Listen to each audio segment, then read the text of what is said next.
Hello again, everyone, to the next episode of Resilient Health Radio. I'm your host, Dr. Darin Ingels, and joining me back on the podcast, and I think you're my first repeat guest, is Steven Wright, and he is one of the co-founders of Healthy Gut Company. And last time we had you on the podcast, Steven, you and I talked a little bit about one of the products your company makes called Tributrin X, which is a butyric acid product, which is incredibly helpful for the gut. And of course, we're going to continue our conversation today about gut health because this is your wheelhouse. But I want to focus a little bit about the gut immune complex and helping people understand how critically important that is. So, again, before we jump in all that, just welcome back to the show. Yeah, man, I really appreciate you having me back. That's an honor. So, let's just kind of dive right in and, talk about that gut immune connection. We've got literally thousands and thousands of studies now coming out more every year showing that deep relationship between gut function and immune health. Can you just share with the audience a little bit about what that connection is and why is it so important? Yeah, I mean, I think what I didn't even understand for maybe the first decade of my career in gut health was just how sandwiched together the immune layer of our body and our gut health really is. Like they are literally like brother and sister or, siblings of some type. They are interacting on a second by second basis to sort of inform each other. Actually, it's a very circular feedback relationship where what is happening in the gut, whether that's toxins that might be in there, just regular food stuff coming in, bacteria that are healthy, like the microbiome or other healthy bacteria in the small intestine, the status of what's happening in the gut is being sampled by the immune system. And there's a lot of specialized immune cells in the gut lining that are literally looking at what's happening there and beginning a cascade of messages throughout the rest of the body. And I almost start to, I like to really come up with analogies and visualizations. And sort of my best idea is like, we've all heard of cytokines. And to me, they're kind of like SMS messages. And so there's something happening in the gut. The immune system samples and then it sends out SMSs across the body saying, sometimes they're good, like anti-inflammatory cytokines, like, hey, good stuff is happening. We are in a really good place. There's good food coming in. There's good conditions down here. And other times it's alert messages like, hey, bad things are going on over here. Please be on alert or this has been going on for a long time and I'm sorry, but there's a bunch of inflammation coming your way. And so there's this really bi-directional relationship where then also the immune system can actually change the gut through different things like secretory IgA and different antigens to make it healthier again. And so it's this really beautiful interplay where I kind of had assumed that the immune system was like this blood thing, like this blood only thing that was kind of working in the background, almost like the marionette hands or something of the body. And I think of it a lot less of that sort of relationship these days and more of this communication tool that comes out of the gut and then it starts to impact all kinds of systems, whether it's skin or brain or heart or these other systems that are far away from the gut. Yeah, I mean, it just amazes me that you look at how the gut, I mean, it's involved in the immune system, it's involved in metabolism, it's involved in pretty much every chronic disease that you can read about.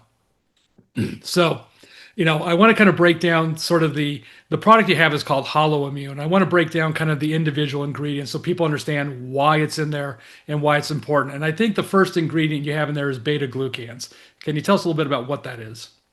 Yeah, so beta glucans are this specific sort of molecule chain. It has a specific shape, and some of them you can Google this or ChatGPT it or whatever, and you can see there's 1,3s, there's 1,6s, there's some different variations. But really, what it is it's a molecule chain that either comes from the cell wall of a yeast bug, or it can be extracted from things like oats or mushrooms. And it is essentially like a little piece of information that the body takes in. And in general, I would say, I don't even know I've ever seen a piece of research that says it's negative for any condition. It is like generally just really good for the body. Sometimes it's really good for upregulating like things like natural killer cells. Other times it's really good for upregulating things like secretory IgA. Again, this antigen that kind of comes out and shapes the microbiome inside the gut. But in general, what it is a very specific molecule that we can get through these foods that we don't normally eat a lot of. Like most are not eating a lot of mushrooms, although there's a lot of supplementing these days of mushrooms, but the mushroom powder may not actually have the beta glucans in it because beta glucans themselves are kind of expensive to extract from mushrooms. The most common place to get beta glucans is from the Saccharomyces yeast strains, and they've been around much longer, and the data is much stronger than the mushroom stuff. And it's not that the mushrooms beta glucans are bad or the yeast is better. It's like the yeast 1316 just happens to be the more general version of beta glucans. And there's literally studies out there that are like questioning whether sufficient doses of beta glucans should be considered a pharma drug. At certain quantities, researchers are debating about how powerful these beta glucans can be in their wide ranging effects inside the gut, inside the body, actually, because part of what they do is they sort of are like a fitness trainer for your immune system. And we don't even know yet all the mechanisms of action, but essentially, if you were to summarize the research on beta glucans, they make your immune system more efficient at doing anything it's trying to do. If it's trying to hunt down senescent cells, if it's trying to cull the microbiome, the beta glucans, the more of them you take, typically the more effective your immune system is at that healthy thing. So they're really, really cool molecules. And in certain conditions, like cancer and some other things, they're actually used by certain doctors at really high dosages pretty effectively, and the data is really cool. Now, our dosage in our product is not anything related to cancer. It's there for the microbiome and the gut immune crosstalk that happens, trying to make that more efficient. And so that's why the dose is more in line with the studies related to immunity and allergies. Yeah, I like beta glucans. We use it a lot in our practice. Again, for what you just described as kind of an immune stimulant. So it's great when again people are at the initial onset of infection. Often beta glucans help provide that support. Like I said, helps raise NK cells, your natural killer cells, which are your direct scavengers of foreign, bugs. So it can be incredibly helpful for modulating the immune system that way. So it's a very cool, but you're right, very, very expensive product when you use it at high doses. Yeah, and do you prefer the yeast kind or the mushroom kind, or do you play with all of them? I've used both, and to be honest, I don't know that I can say clinically if I've seen a difference between products that use the yeast derived versus the mushroom derived. It seems to me, and again, I'm not a biochemist, that whether you're using the 1,3 or the 1,6, that the chemical structure is the same. So I don't know if there is a huge clinical difference in where the glucans are derived from. I think most of the products I've seen have derived them from the mushrooms, but I love the fact that this is part of the product because again, I think it does give the immune system that extra little boost it might need again to help stimulate the immune system. Yeah, well, thank you. Yeah, I did a lot of trying to break that down between choosing which ingredient to go with, and it seemed like the dosages between 100 and 300 milligrams of the yeast derived had pretty good outcomes for sort of less lost work days and less complaints during allergy season and things like that. So that's why we went with it. Yeah, the other kind of mix, and I know it is a mix of different bacteria, and of course, I'm sure anybody who's listening to this is well aware of all the benefits of probiotics. And of course, we've got lots and lots of different strains and different types. I think what's kind of, I'll say, unique to your product is that at least part of what's in it, and I'll let you explain more about this, you call it para-probiotics. And they're actually, at least one of them, I think the Lactobacillus plantarum is heat killed. And, you've probably heard somewhere, oh my gosh, probiotics have to be live. If they're not live, they don't work. Maybe dispel that rumor. Yeah, they're actually all dead. They're all heat killed. There is not a live bug in this product at all, and that's on purpose. Right. I think probiotics are great, but to me, I don't know if you remember the whole excitement around mapping the human genome. But like in the 90s, in the thousands, it was if we map this genome on the human body, we are going to solve all problems related to health. And we poured billions into it. They did it. It was really an amazing achievement. And then they realized, oh no, maybe only 10 to 15% of this genome is having that much of an impact on the health outcomes. It's more about what the genes are doing and whether they're on or off than the existence of them in the first place. And so I think that's a really strong analogy to the to probiotics, basically. We've mapped out the microbiome. Okay, we're not even close to really getting it down, but like where we are is there was a lot of hoopla, there's a lot of excitement around live probiotics sort of, I don't know, fixing everything, fixing all the IBS, all the issues. And nowhere in human history have we taken more probiotics that are alive, but still had the exact same amount of gut conditions, I think. And so what that to me starts to say is not that probiotics are wrong or bad, it's just that they're very limited in what they can do. And we should take a bird cut on this rather than looking at them as a panacea. We should look at them as maybe more like a sniper or something, like very specific outcomes from these bugs. And when you analyze live and dead versions, you find out that they do really cool mechanisms of action that can be very supportive for all different types of health conditions, as long as you don't try to weight them as these saviors. And so the majority of research on probiotics has been on live bugs that have been not protected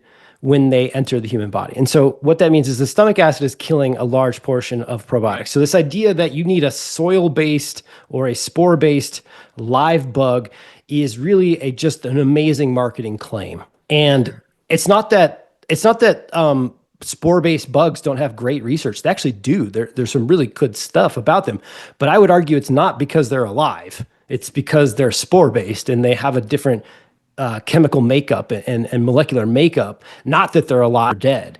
And so we really need to get rid of that marketing and just wipe that away. It was a really cool story. Live probiotics that are not spore-based still do cool stuff.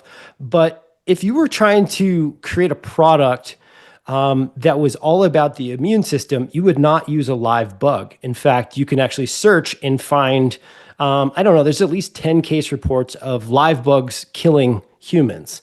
And these are very sick humans. These are very like elderly people or bedridden hospital patients. They're immunocompromised in a big way, oftentimes on an immunocompromised drug when they take this product. And the live bug goes in and ends up causing a chain reaction that has killed a number of people. Now, that's not for me to put fear out there. What I'm trying to establish is that the body is going to be very selective about what it allows in and out. And it is not safe on just as a general practice to let live things that can replicate into the body. That's just not a defensive practice that you would do with your house. And it's not a defensive practice that the immune system is going to allow on a regular basis.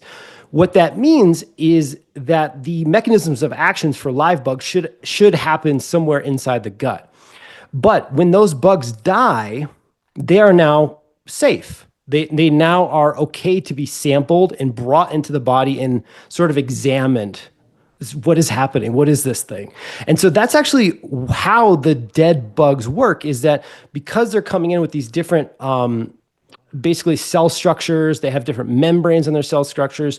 This triggers the immune sampling of those things to cascade out some really cool immune supporting benefits that you do not get with the live versions, because they would never sample the bug because they have to kind of take it in to sample it. And so there's this delineation, I think, in dead versus alive in the outcomes. Like if you don't want to get super nerdy, this is more of a nerdy show, which I love. But if you don't want to remember anything about what I just said, just remember that if you're trying to work on something that's related to your gut immune system, which has far-ranging things around eczema and the brain and stuff we'll talk about later, you're going to want to be in the dead bug category. And if you're thinking more outcomes related to maybe modifying the microbiome, maybe something in your gut that's like upsetting, constipation, diarrhea, things like this, you're probably going to be seeking a live bug. And so just make sure you can take them at the same time, but just don't get confused that they're one and the same, because they're not the same, and they don't do the same thing.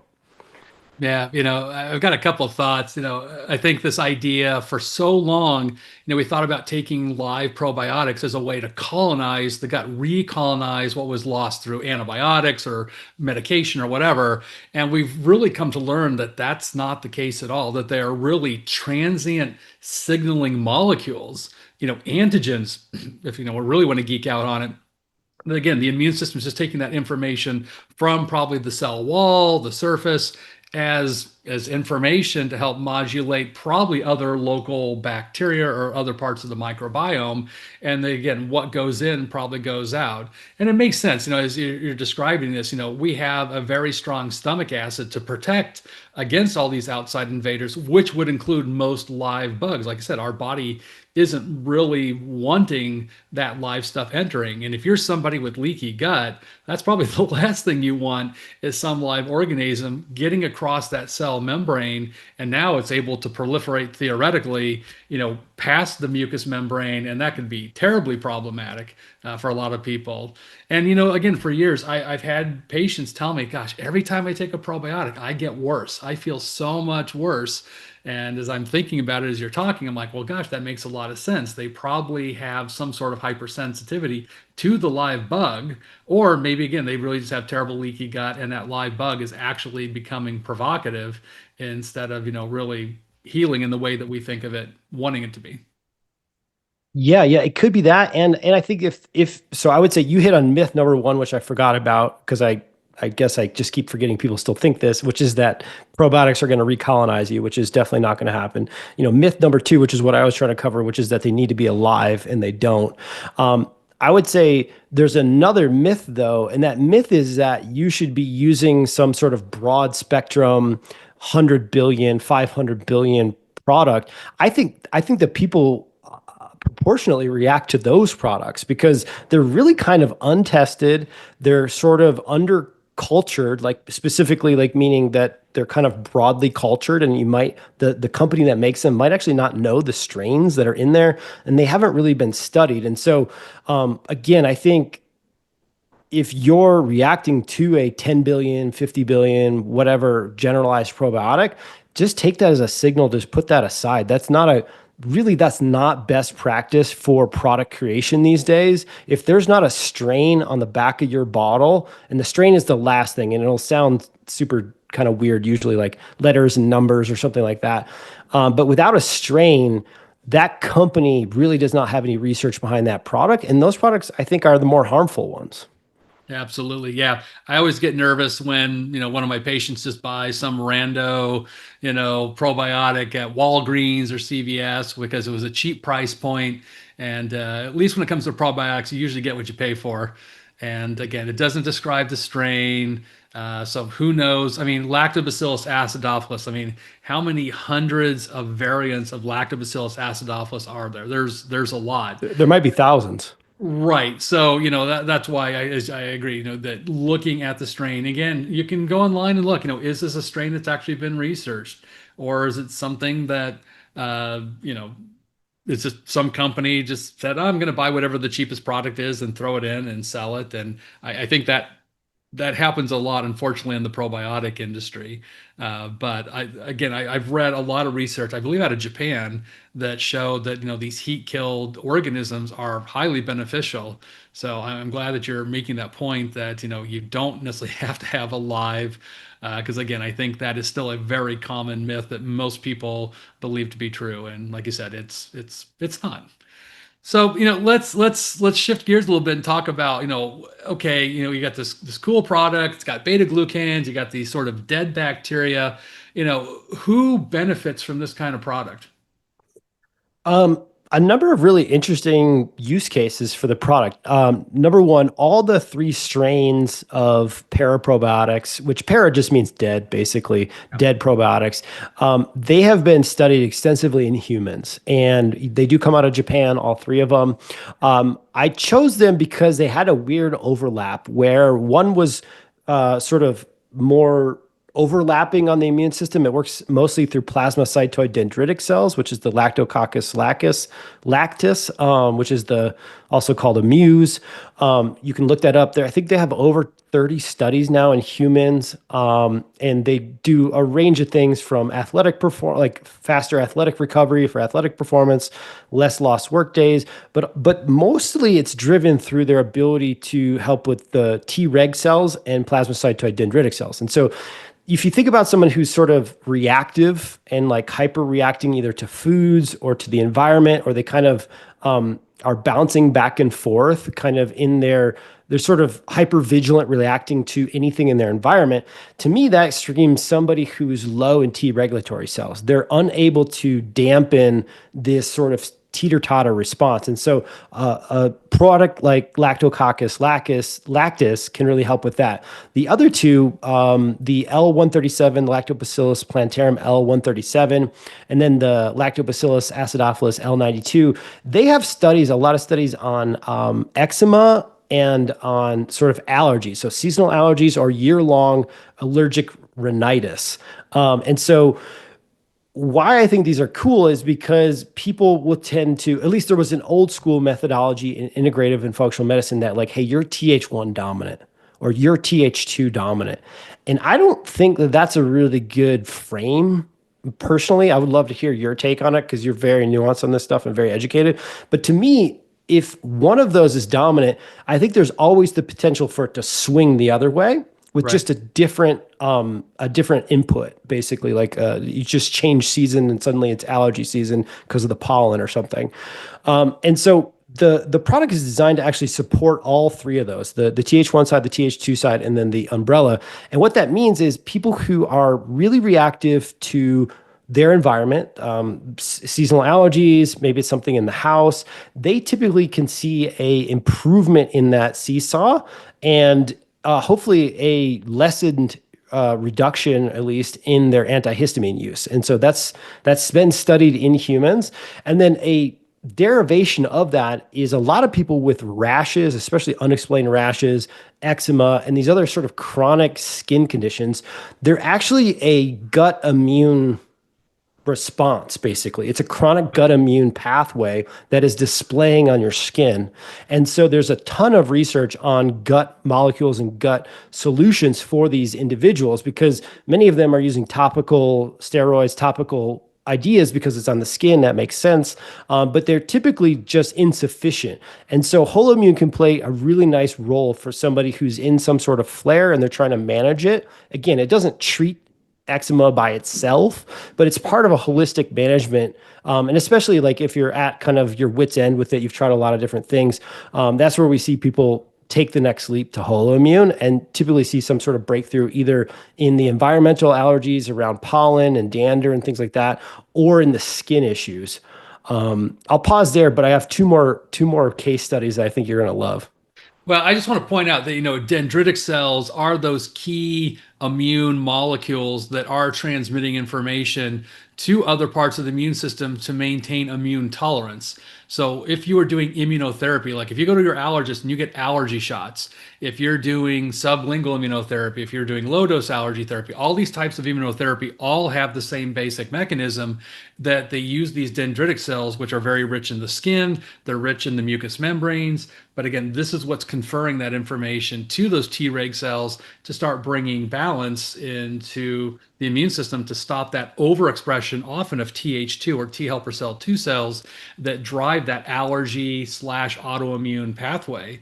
And so I love this product as a way to help potentially modulate that. I mean, we do a lot in our practice with immune therapy, but this is a nice adjuvant if we can get at the gut level to start modulating that. I just imagine it would work a lot better. And the other thing I just want to comment, and then I'll let you continue. In my practice, eczema 90+% of the time is often related to a food reaction.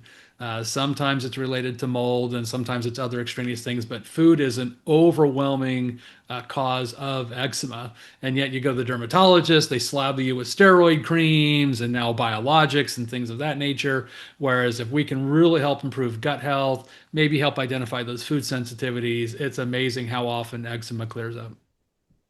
Yeah, I love that. And that's actually the next use case I think is one of the best uses for holoimmune is the person who's gone and like maybe done the work with your team or something. They've identified that certain foods are reactive with them. They're going through some sort of gut program or whatever it is to address why they would be so, having a leaky gut or so reactive in the first place.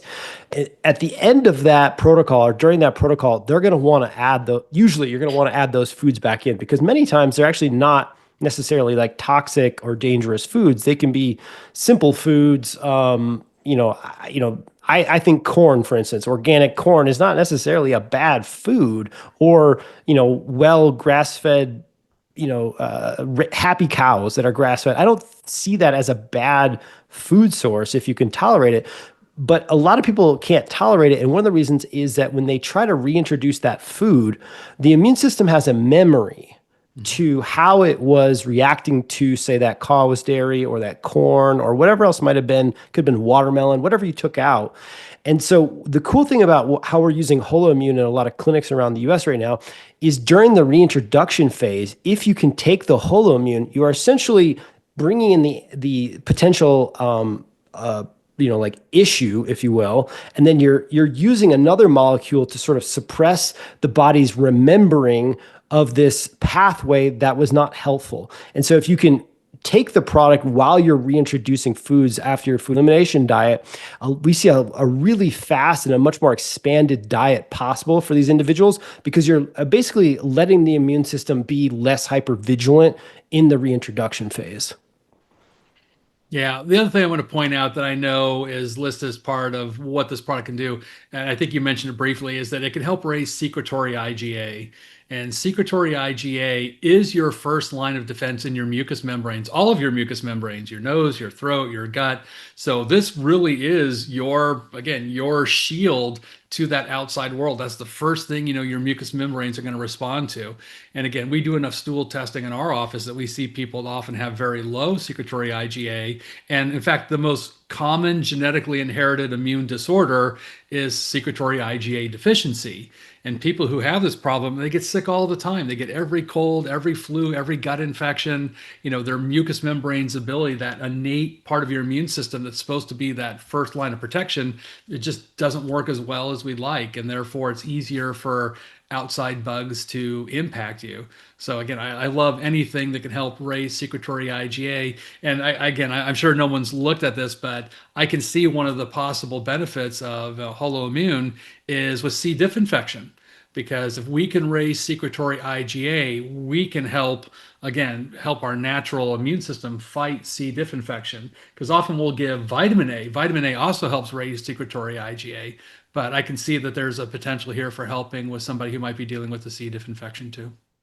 Yeah, I mean, I like to encourage providers to give it during all killing phases. Like, it doesn't matter what you're trying to kill because you are going to be improving alpha defensins, beta defensins, secretory IgA. Like, you're going to be sort of reinforcing the immune system during that killing phase. And also, there's that vacuum of power that happens at the end of killing anything. And if your immune system isn't supported during that phase, it's at a weakened point where reinfection is really possible. And so having something like holoimmune on board that's just basically saying, hey, make more secretory AGAs, be ready. There could be something else coming, can really help someone transition through to that next phase of their healing.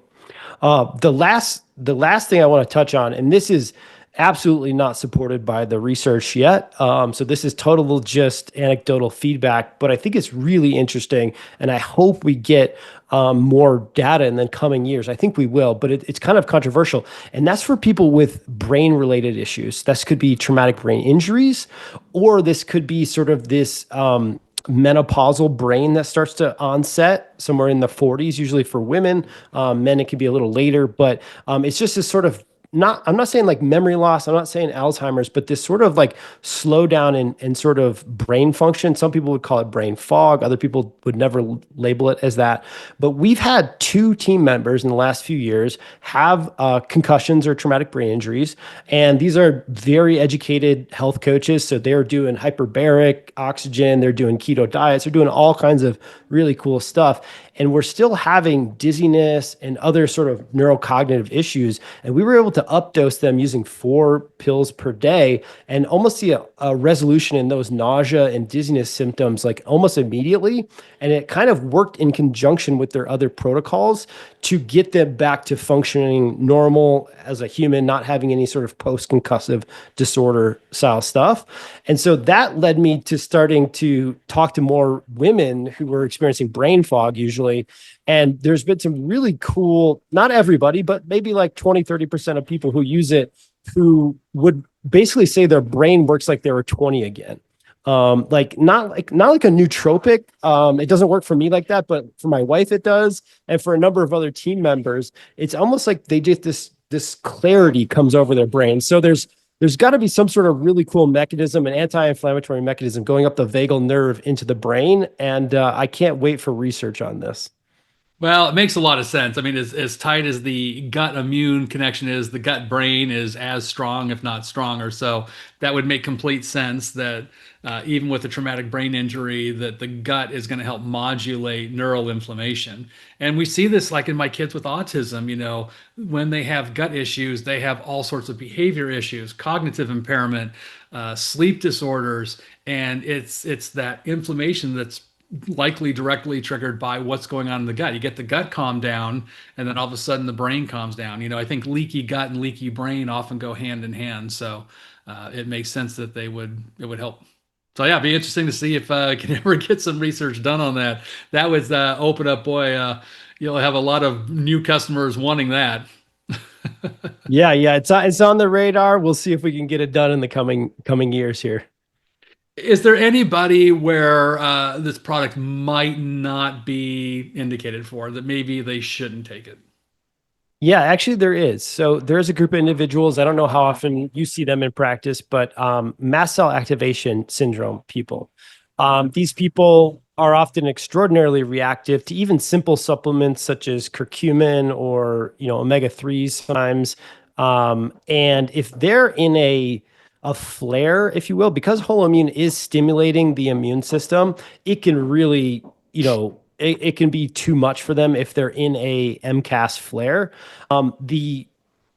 The hard thing for these people to wrap their mind around is that once they get stabilized, once they've done their low histamine diet, maybe once they've got the pharmaceutical help or whatever they need to do to get their mast cells under control, when they're trying to actually reintroduce themselves to the world, so they're less reactive to food and supplements and the environment, holoimmune is actually like one of their greatest weapons, is what we've learned. It can really help them re-tolerize themselves.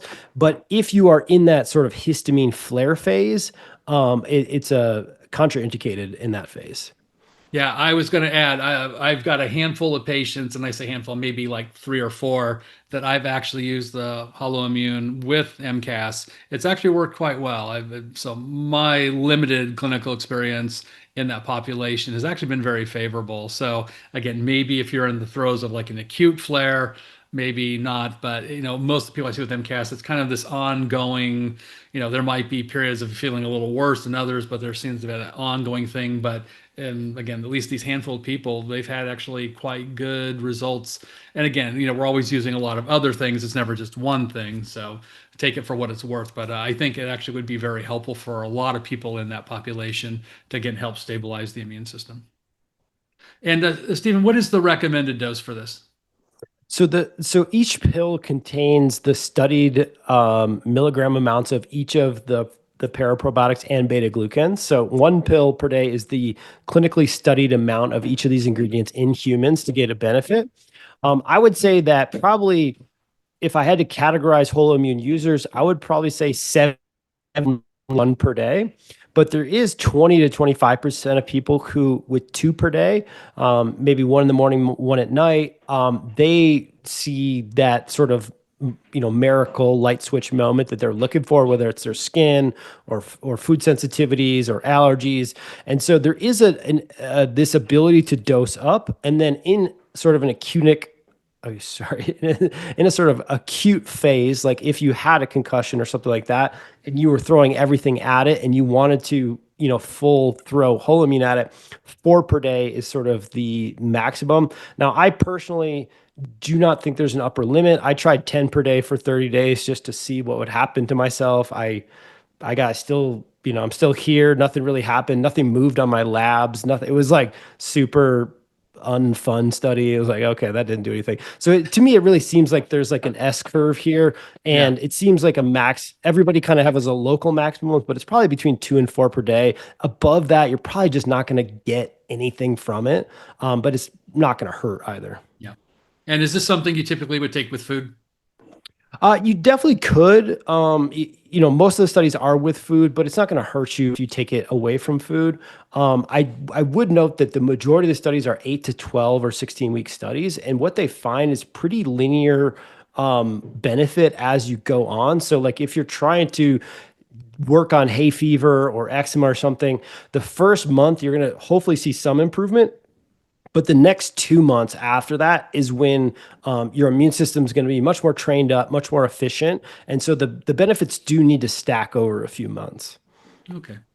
Well, again, I think it's a really cool product. And again, I appreciate your company. You've really put so much thought and research into everything you guys develop. And again, I've personally tried a lot of your products. I think they work great. We were talking before we jumped on camera. Last time you were on the podcast, we talked more again about the Tributrin and butyric acid. And again, I've had patients who've just raved about that particular product. They've done really well when they've had a lot of chronic, especially lower gastrointestinal issues as a way to help regulate and balance the microbiome, and have been really helpful for a lot of people with inflammatory bowel disease. So this is just another really cool product. So for people who are interested in trying this out for yourself, we will throw a link in here on the show notes. Check it out. And again, I think it's just a really cool product. Yeah, thank you so much. All right. Thanks again for being on the podcast. Always a pleasure to have you on, Steven.